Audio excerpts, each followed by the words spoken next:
Hello दोस्तों, आप लोग का बहुत बहुत स्वागत है हमारे यूट्यूब चैनल प्राउडली बिहारी पर।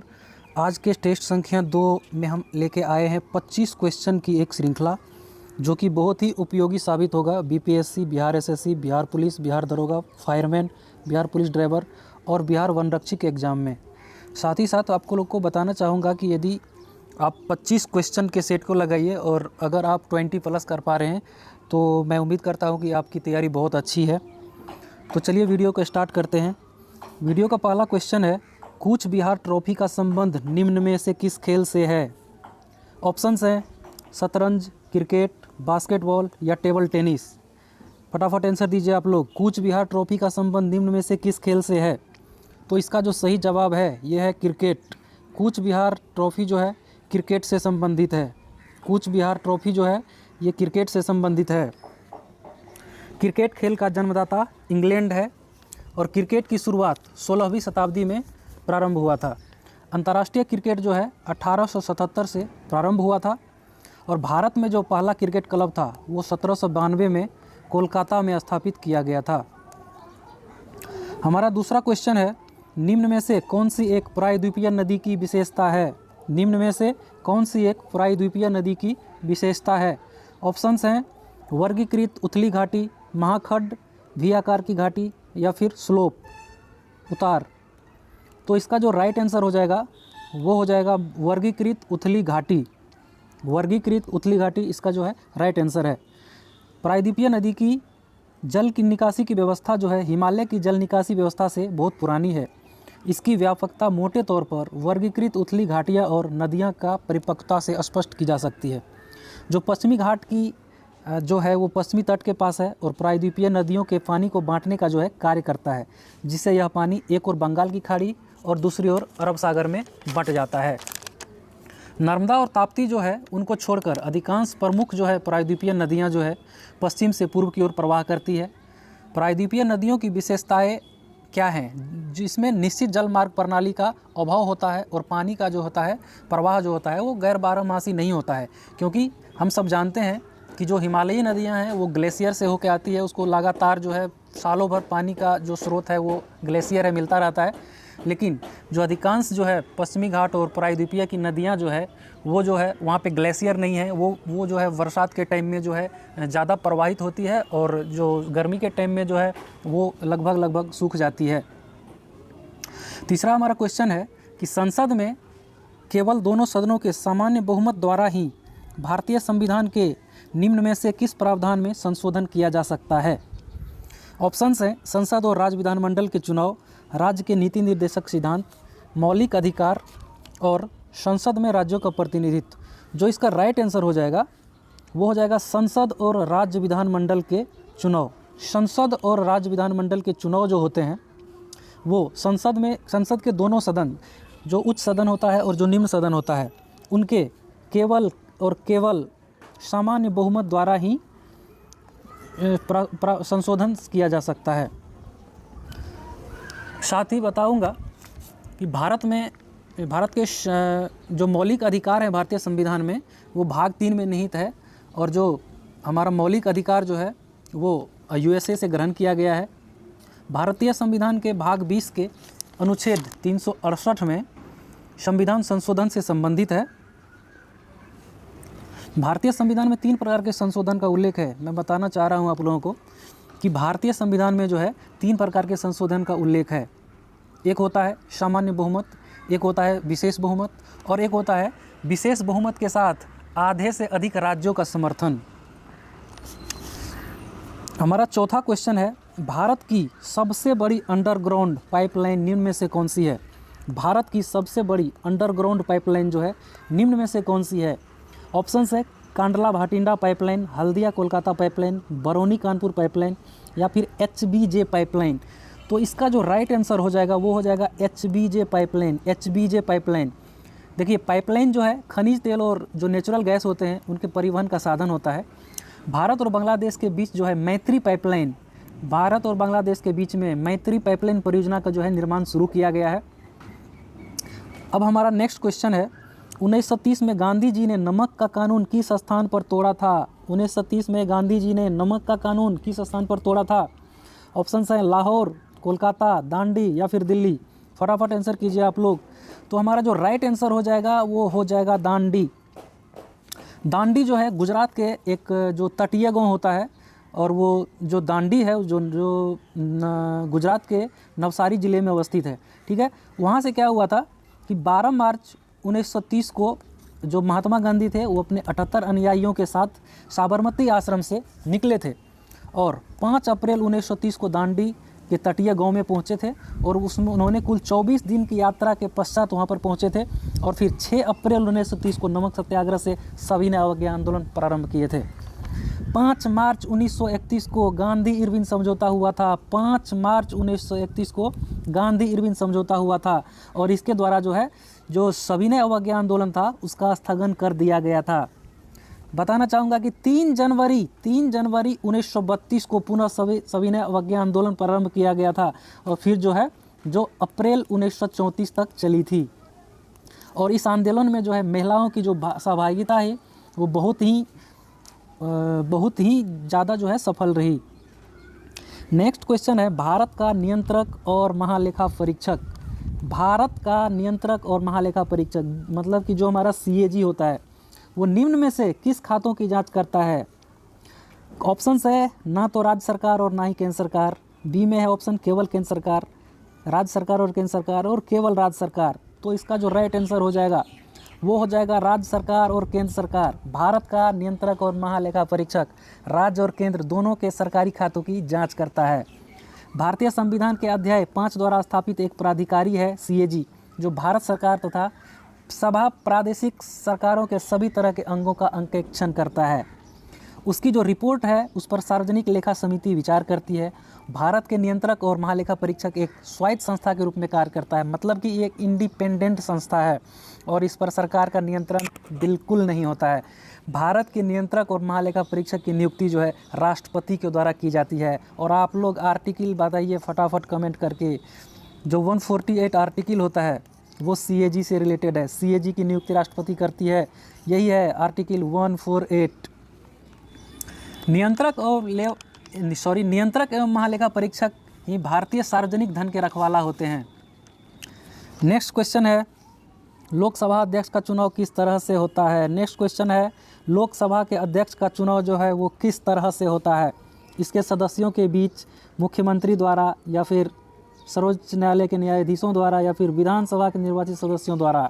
इजीली आप लोग अंदाज़ा लगा सकते हैं। जो लोकसभा का अध्यक्ष होता है, मतलब कि जो लोकसभा का स्पीकर होता है, जो निम्न सदन का स्पीकर होता है, उनका जो चुनाव होता है वो होता है इसके सदस्यों के बीच। मतलब कि लोकसभा के अध्यक्ष को जो लोकसभा के जो निर्वाचित सदस्य होते हैं, मतलब कि जो MP होते हैं, उन्हीं MP में से किसी एक को चुना जाता है। लोकसभा अध्यक्ष भारतीय संसद के निम्न सदन लोकसभा का स्पीकर होता है, और इसकी भूमिका बेस्ट मिस्टर प्रणाली पर आधारित किसी भी अन्य शासन व्यवस्था के वैधानिकीय सभापति के समान होता है। मतलब जैसे हम लोग कोई मीटिंग रखते हैं, कोई कॉन्फ्रेंस रखते हैं, तो वहाँ पर जो एक सभापति हम लोग चुनते हैं, उसका जो अध्यक्ष होता है, ठीक उसी तरह MP का जो अध्यक्ष होता है वो लोकसभा का स्पीकर होता है। उसका निर्वाचन लोकसभा चुनाव के बाद लोकसभा के सदस्यों में से कर लिया जाता है।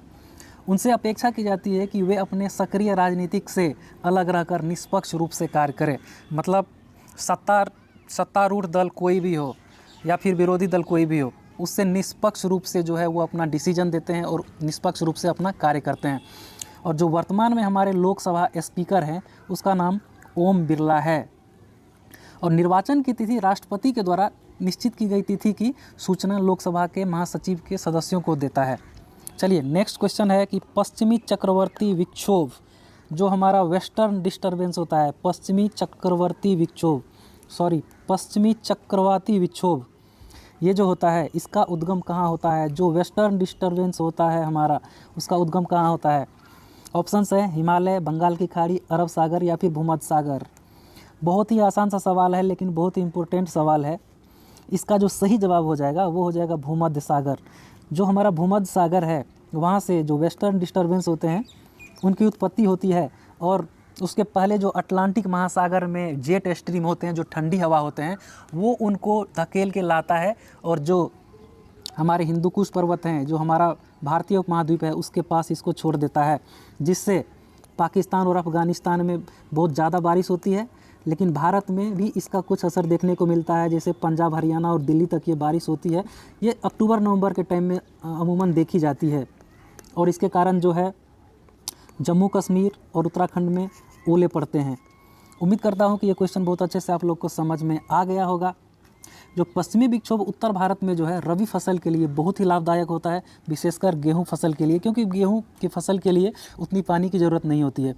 और जो भारत में मानसून होता है वो दो रास्ते से आता है। भारत में जो मानसून आता है वो एक अरब सागर के रास्ते से आता है और दूसरे जो है बंगाल की खाड़ी से आता है।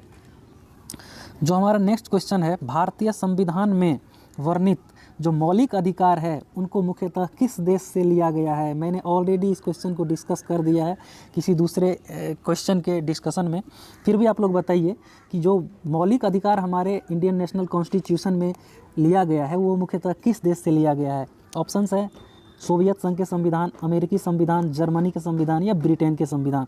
तो जो इसका राइट आंसर हो जाएगा वो हो जाएगा अमेरिकी संविधान। जो यूएस है, जो यूएस के संविधान है वहाँ से हमारा मौलिक अधिकार लिया गया है। और जो हमारा मौलिक कर्तव्य लिया गया है ये किस संविधान से लिया गया है, आप लोग कमेंट करके फटाफट बताइए। आप लोग को चलिए मैं बता देता हूँ, जो मौलिक कर्तव्य है वो रूस से लिया गया है। भारतीय जो संविधान है, संयुक्त राज्य अमेरिका का जो संविधान है, संयुक्त राज्य अमेरिका का वो सर्वोच्च कानून है।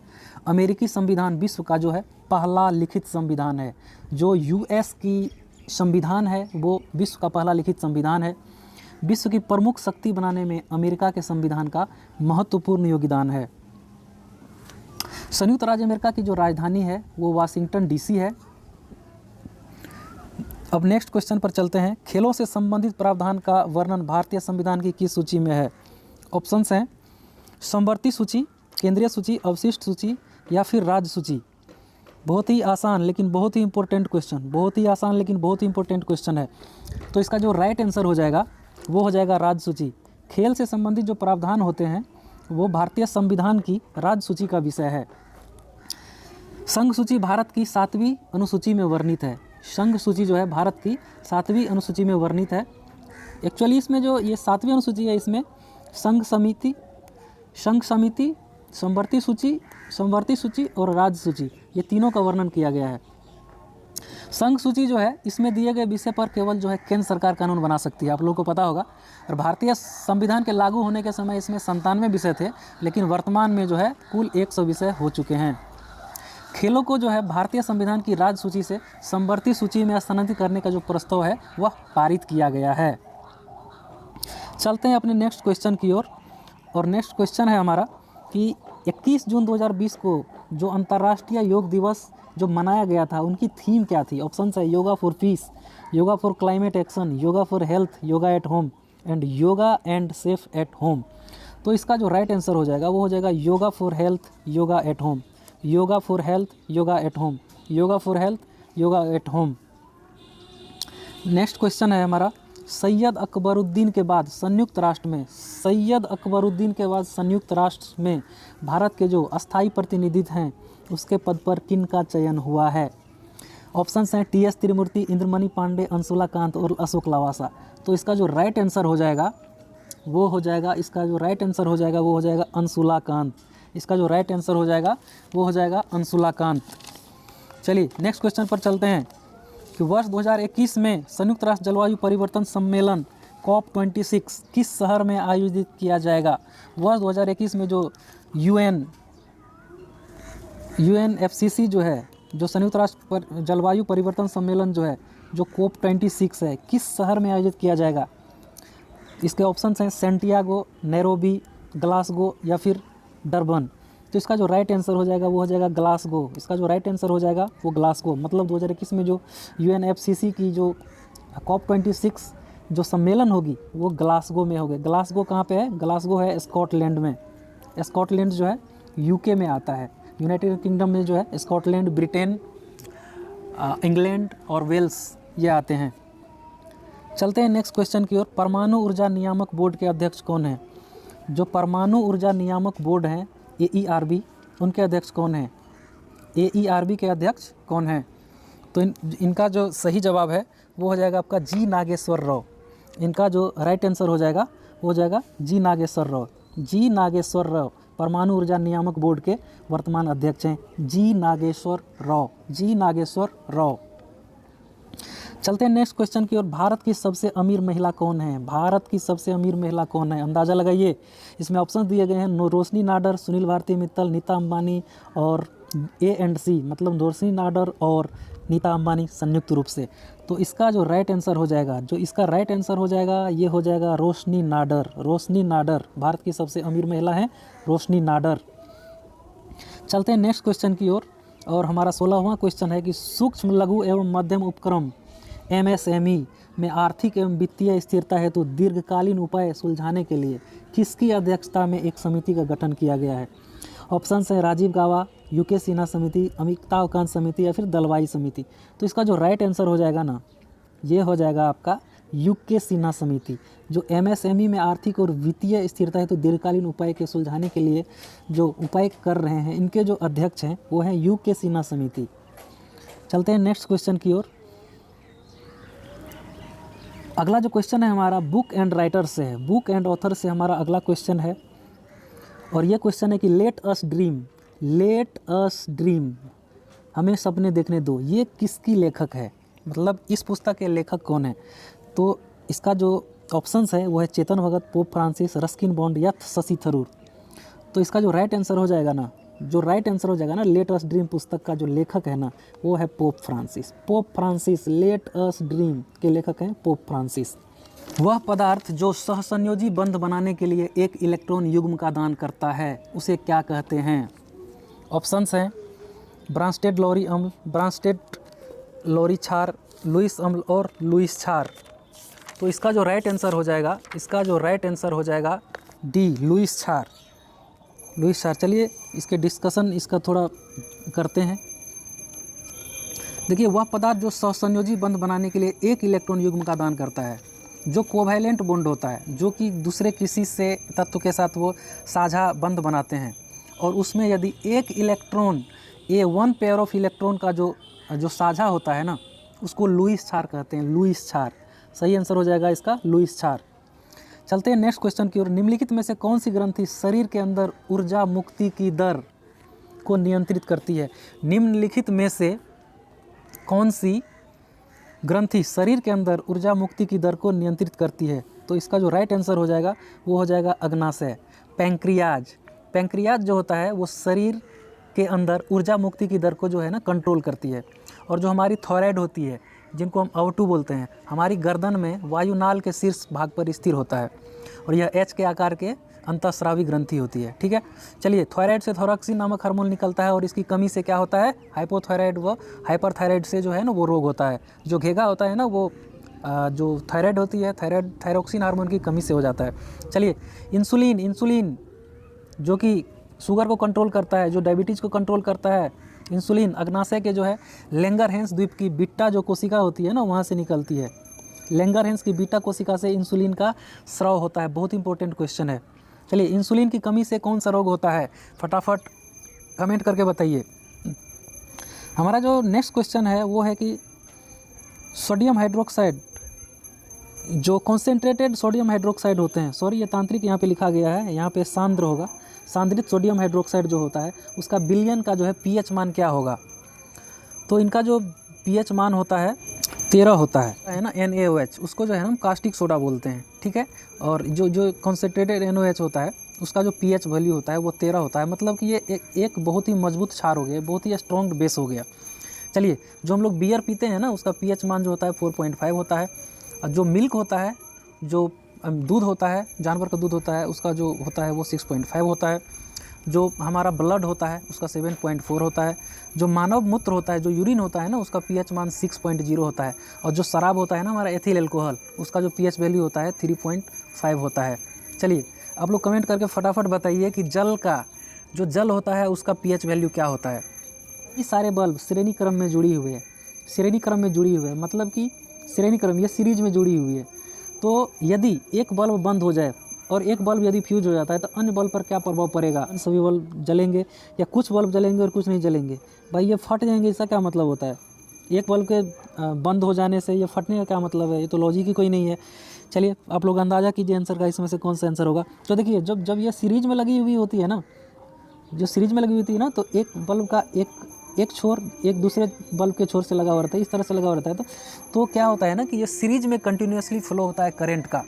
तो यहाँ पे क्या होगा, यदि एक बल्ब फ्यूज़ हो जाएगा या एक बल्ब ख़राब हो जाएंगे तो बाकी के जो सारे बल्ब होंगे, हम कह सकते हैं कि जितने भी बल्ब परिपथ में लगे हुए हैं ना, टोटल के टोटल जो हैं वो बुझ जाएंगे। मतलब उनमें जो है इलेक्ट्रिक करंट का फ्लो नहीं होगा और जितने भी सारे सीरीज में बल्ब जुड़े हुए हैं सारे के सारे बंद हो जाएंगे। तो चलिए चलते हैं अपने नेक्स्ट क्वेश्चन की ओर। नेक्स्ट क्वेश्चन है हमारा 22वां क्वेश्चन आज का। एक्टिनियम जो के बाद जो है 14 तत्व को जो है क्या कहा गया है। तो इसका जो राइट आंसर हो जाएगा वो हो जाएगा एक्टिनाइड। ठीक है, जो है एक अधातु है, वो ग्रेफाइट है जो विद्युत का सुचालक होता है। चलिए, और बताना चाहूँगा कि ग्रेफाइट जो होता है ये कार्बन का एक अपरूप है, हीरा भी कार्बन का एक अपरूप है। जो सर्वाधिक आघात वर्धनीय तत्व है वो है सोना, और सोना का जो है क्या होता है, संकेत Au होता है। ठीक है, पृथक्करण फनल का उपयोग किस चीज़ के मिश्रण के पृथक्करण करने के लिए किया जाता है। तो इसका जो राइट आंसर हो जाएगा वो हो जाएगा अमिश्रण तरल पदार्थ के लिए। जो तरल पदार्थ मिक्स नहीं होते हैं, जैसे मैं अगर दूध में चाय पत्ती को डाल दूं तो वहाँ पे क्या होता है कि वो मिक्स नहीं होता है, वो उसमें घुलता नहीं है। तो उस तरह के तरल पदार्थ को हम पृथक्करण करने के लिए पृथक्करण फनल का उपयोग करते हैं। सोडियम क्लोराइड, ठीक है, सोडियम क्लोराइड जो होता है हमारा, सोडियम का एक अकार्बनिक यौगिक है जिसे नमक या साधारण नमक कहते हैं। ठीक है, कपूर जो होता है, कपूर, उसका वैज्ञानिक नाम क्या है, सिनामोमम कैम्फोरा है। ठीक है, और साधारण नमक का सूत्र तो आप लोग जानते हैं, NaCl होता है। चलते हैं नेक्स्ट क्वेश्चन की ओर। निम्नलिखित में से किसे सोनार की मदद से मापा जाता है। तो आप लोग सोनार, चलिए सबसे पहले तो सोनार क्या होता है इसके बारे में जान लेते हैं। तो सोनार होता है sound navigation and ranging. Sound navigation and ranging, इसका जो उपयोग है पानी के अंदर मौजूद जो वस्तुएं होती है उनकी दूरी, उनकी दिशा और उनकी गति।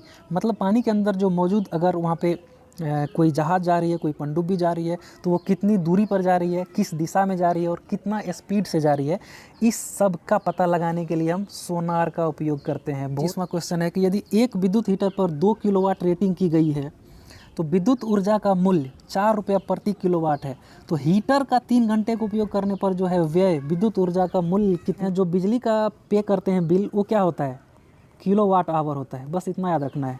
ठीक है, 1 किलोवाट का हम लोग कितना देते हैं, 7-8 रुपया या 9 रुपया, डिपेंड करता है कि हम किस जगह पे हैं, रूरल एरिया में हैं या फिर अर्बन एरिया में हैं। तो मैं बताना चाहूँगा कि देखिए यहाँ पे लिखा हुआ 2 किलोवाट रेटिंग, तो ठीक है, तो ये KWH होता है ना, किलोवाट आवर, ये यूनिट होता है। ठीक है, तो चलिए 2 किलोवाट और कितना घंटे ये जल रहा है, ये 3 घंटे जल रहा है। ठीक है, तो ये कितने यूनिट हो गया, 2 या 6 यूनिट हो गया, और 1 यूनिट का जो है बिल कितना चुकाना पड़ता है, 4 रुपया। तो चलिए 2 या 6 चौके ये 24 रुपया ये करना पड़ेगा। और जो खपत जो ऊर्जा हुई है कितना हुई है, 2 या 6 किलोवाट ऊर्जा खपत हुआ है, और 1 किलोवाट ऊर्जा का जो बिल है वो 4 रुपया है। तो 6 किलोवाट का कितना हो जाएगा, 24 रुपया। तो उम्मीद करता हूँ कि आज का ये 25 क्वेश्चन का सेट जो कि बहुत ही इंपॉर्टेंट साबित होगा आप लोग के आगे आने वाले एग्जाम्स के लिए। अगर ये वीडियो आपको पसंद आ रहा हो और ये क्वेश्चन का कलेक्शन सच में आपको बहुत ही अच्छा लग रहा हो तो हमारे चैनल प्राउडली